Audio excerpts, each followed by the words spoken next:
In this video, we want to talk about multiplying and adding lists of numbers. So let me show you what I mean. Let's say, for some reason, you wanted to multiply 4.5 times, let's say 1.5 times 3 times 2, and let's say times 2 again. So how would you go about that? Well, one way would just be to start at the beginning. So let's try it. 4.5 times 1.5. Let's say we want to do this in our heads. So that means we need 4.5 and then another half of it, right? So 4.5 plus half of 4.5 would be 2.25, right? So we'd end up with 6.75. And now we're going to have to multiply that times 3. So 6.75 times 3 would be 18 plus 3 times 0.75, right? Now, if you're already sort of getting lost, that's okay, because this is not the way we're going to be doing this.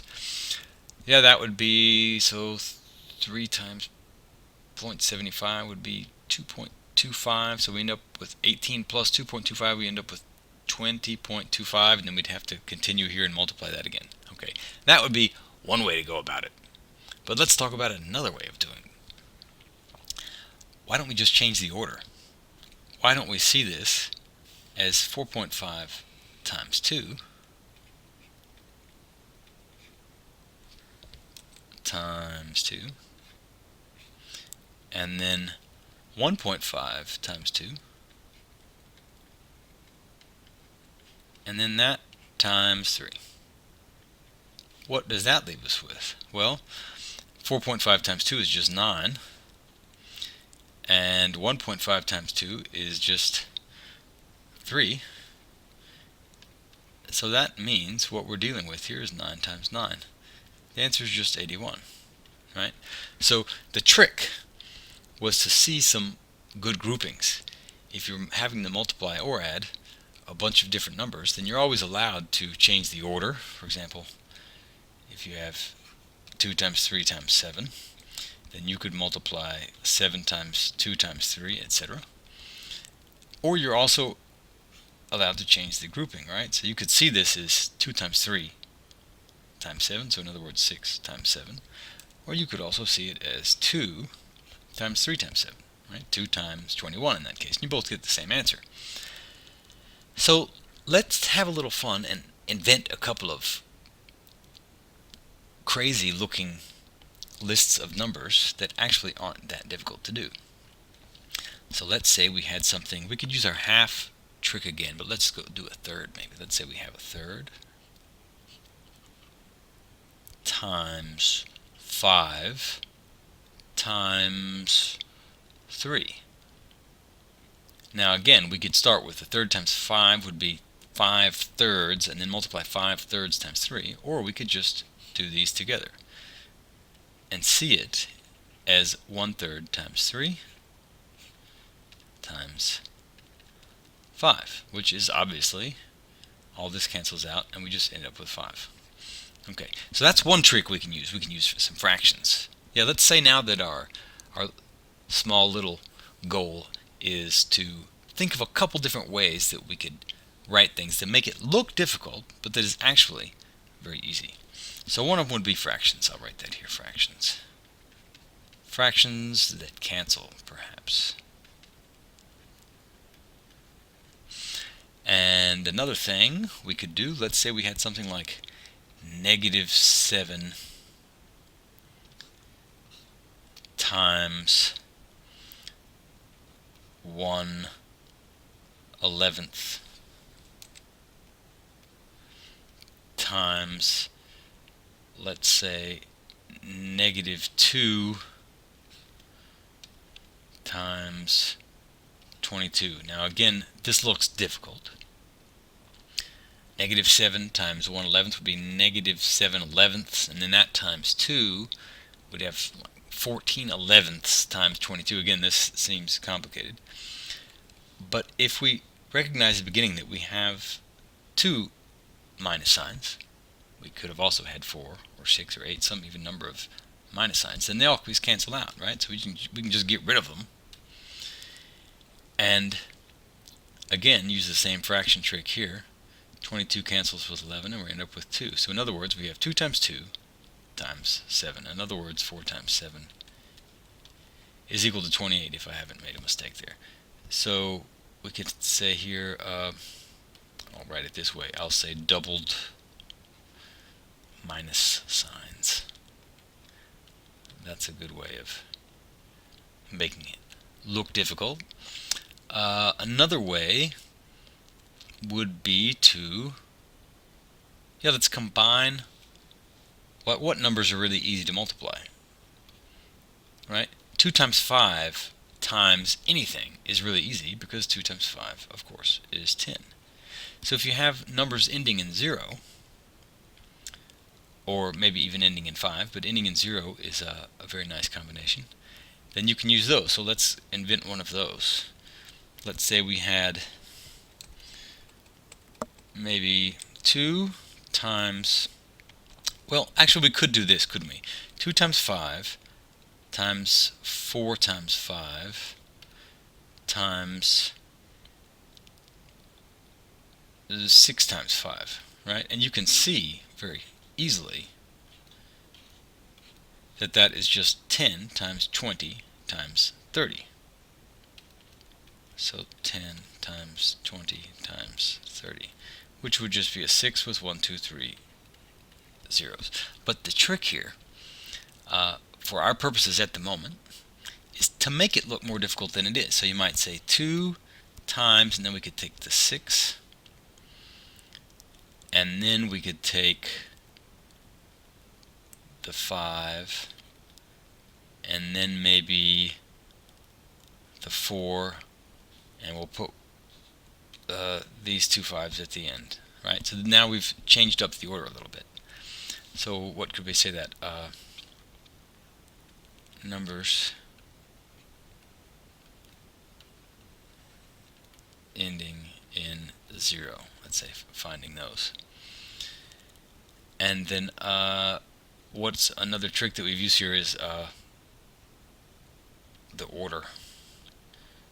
Let's say a non-friendly order. Okay? Now, what we've been doing is saying we want to find some difficult things to do. Now, why would we want to do that? Well, that's not actually the real goal. The real goal is to recognize that these are things that actually do happen if you're ever actually having to multiply or add things, in this case multiply, and you just need to be able to recognize them. So let's combine all of these and make something that looks very, very difficult. So let's first of all use some fraction. Let's write an easy version first. Let's have something 9/8 times 8. Now that would be easy, right? That would just cancel. Good. What else could we have? How about some minus signs? Let's say minus 2 times minus 3, maybe. Okay, what else could we do? Numbers ending in 0. Yeah, let's just multiply all this by 10, or maybe even 100, huh? Let's say 25 times 4. That just gives us 100. That will be easy to deal with. And now we're going to use our non-friendly order. So let's go through and rearrange this. It's always good to start with one of the things that looks terrible. 9/8 times, let's say, -3. So we've taken care of this one, we've taken care of this one. Times 25. How about that? That would be a good one. Times 25. Times 8 times -2 times 4. Now, if someone just said to you, do this in your head, 9/8 times -3 times 25 times 8 times -2 times 4, do you think you would know the answer quickly? Maybe not, because you have a certain amount of space in your brain, right, called working memory. And once you start working on these fractions, like -3 times 9, you get -27/8, and then trying to remember that number while you're multiplying it by 25. So -27/8 times 25. Okay, what is 25 times 27? Would maybe be 675. -675 eighths and then multiplying that by 8. I mean, forget about it. Okay?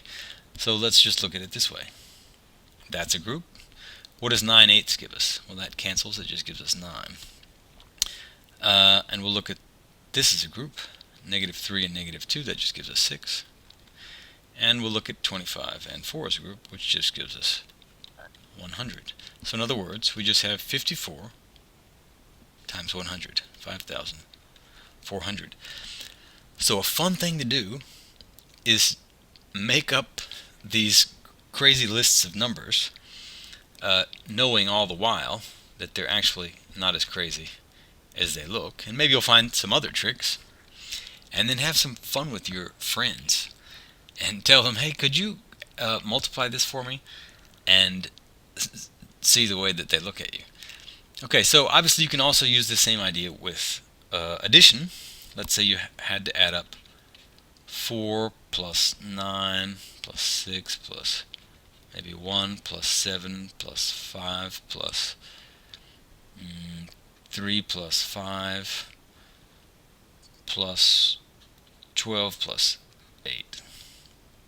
We wanted to add those. Okay, so we could do it this way. We could say 4 plus 9 is 13, plus 6 is 19, and then I can see this is here 8, so we've got 19 plus 8 is 27, plus 5 is 32, etc. Right? You could go through it and you might have to carry, etc. Or you could look at it this way.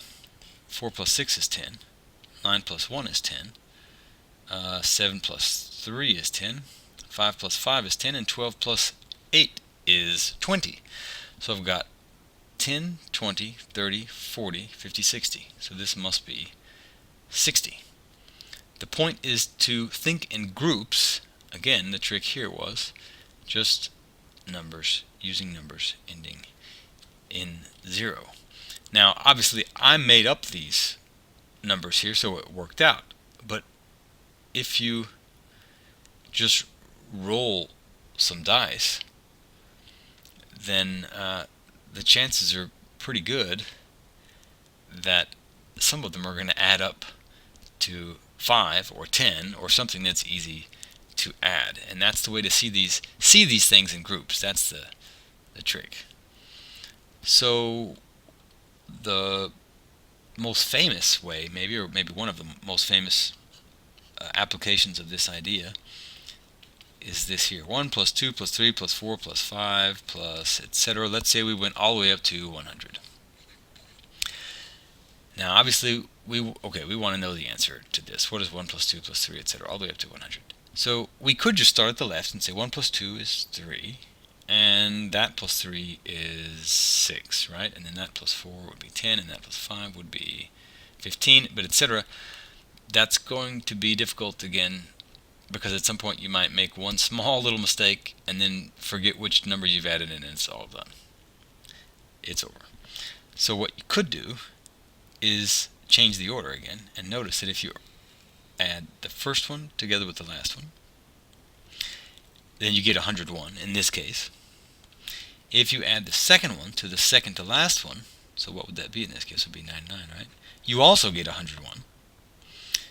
And if you add the third one to the third to last one, you also get 101. So as long as you make these pairs of the beginning and end, you always get the same thing. In this case, as I said, 101. And then how many pairs do you have? Well, you no longer have 100 things to add. You just have exactly half as many. So 50, right? So in this case, it's just 100 divided by 2. And as we said, that just cancels out to 50. And 5 times 101 would be 505 with a 0. 5,050. Right? So let's do that with one other example. Let's say we're doing 1 plus 2 plus 3 plus etc. all the way up to, let's take some other number, let's say 19 or something. So the first and the last one, and I'll write the second to last number as well. So the first and the last one add up to 20. The second and the second to last one add up to 20. So we see that they're all adding up to 20. And how many pairs of 20 do I have? Well, I have an odd number now, but it still works. So it's just half of 19. 19 divided by 2. And if you multiply that, now that cancels, and you get 10 times 19 is just 190. Let's see why that works with an odd number. 1 plus 2 plus 3 plus 4 plus 5, maybe let's take. So you see the first and the last add up to 6, and the second to last add up to 6. And then there's only one left over. That's 3. That's not adding up to 6, right? So it looks like there might be a problem here. But let's look at it the way we did before.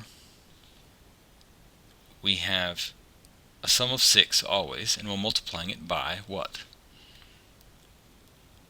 5 over 2, right? We're just dividing this number by 2 because we have half as many pairs as we did at the beginning. So, or half as many things to add, rather. So that means we have 6 times, now what is 5 actually, right? 5 halves. 5 halves is just the same thing as 2 and a half, right? So what we're adding, or multiplying, is 6. That's supposed to be a 0.6 times 2.5, which makes sense. Here we have 1, here we have 2, and here we have the half 6, 2.5. So the story goes that the mathematician Gauss, Carl Friedrich Gauss, when he was about 9 years old, he was in school, and his teacher, there's 1,000 different versions of this story, but he wanted to take a break, or he was just tired of teaching or whatever, and he told the class, okay, you guys add up all the numbers from 1 to 100, right? And he sat down in his chair and thought he would have a little bit of peace, and Gauss walked up to him and said, here it is. And that was this number here. So in German, this formula is actually called der kleine Gauss, the little Gauss. And that is, like I said, just one of the famous ways of using this principle of multiplying and adding lists of numbers.